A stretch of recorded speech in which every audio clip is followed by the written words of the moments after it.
Hello guys! I am so very happy and overwhelmed dahil ang ating kantang Anusam ay nakarating sa TV Patrol North Luzon.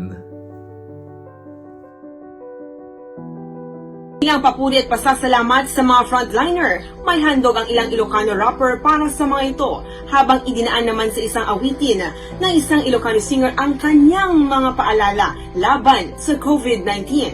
Narito ang report. Thank you so much to Miss Grace Alba for the opportunity.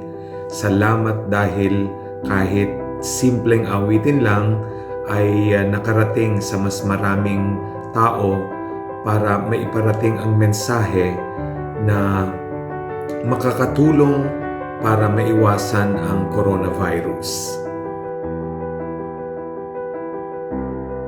Noong magsimulang lockdown dito sa Italia, kanta ako ng kanta halos araw-araw. Record ng record, tapos lahat ng apps kinakantahan hanggang nagsawa. Tapos naisipan ko, dapat gagawa rin ako ng isang awitin na makabuluhan na nababagay sa coronavirus, kahit Ilocano. So inisip ko yung kantang Anusam, which talks about hard life na inirecord ko noon. Baguhin na lang yung lyrics. Anusam, anusam, anusam, anusam, narway arigat mo ita. Tauray ket na pintas tulain ti malak-amam, naragsak nanam ay tunti panagbiyak.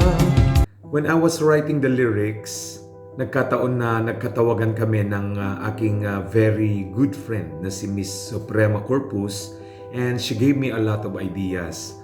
Sa kanya nga nanggaling yung mga salitang sardinas, marunggay. Ayon, she helped me a lot in the composition, and I'm so glad that we came out with a very good lyrics. That was the first day. Second day, practice. Sa hapon, inirecord ko na, and at night, bago ako natulog, ipinablish ko na. And we contacted all our kapamilyas, relatives, mga kaibigan na mga Ilocanos para tumulong silang i-share sa kanilang mga Facebook accounts. In less than 24 hours, meron ng 200 shares and 15,000 views. Ayun, doon na nagsimula hanggang napansin na nga ng ating mga kaibigan sa TV Patrol North Luzon. Gusto ko lang pasalamatan ang lahat po ng mga sumuporta, ang lahat ng mga nag-shares. Diyos Dagnina kada kayo aming apo. At sana magiging ligtas po tayong lahat sa sakit na coronavirus. God bless us all. Ilang papuri at pasasalamat sa mga frontliner. May handog ang ilang Ilocano rapper para sa mga ito, habang idinaan naman sa isang awitin na isang Ilocano singer ang kanyang mga paalala laban sa COVID-19. Narito ang report. Pagsilbihan ng bayan na walang pag-aalilangan, buhay man ang itayako, wala akong uurungan, sinumpaan ko na tungkulin di. Sa pagrarap, idinaan ng mga magkakaibigang Ronald Dicolen, Fox Dairel Flojo at Edo Gagarin ang kanilang paghanga at pasasalamat sa mga frontliner na patuloy na nakikipagsapalaran sa banta ng COVID-19. Kahit sabik na sa pamilya, di pwedeng lapitan.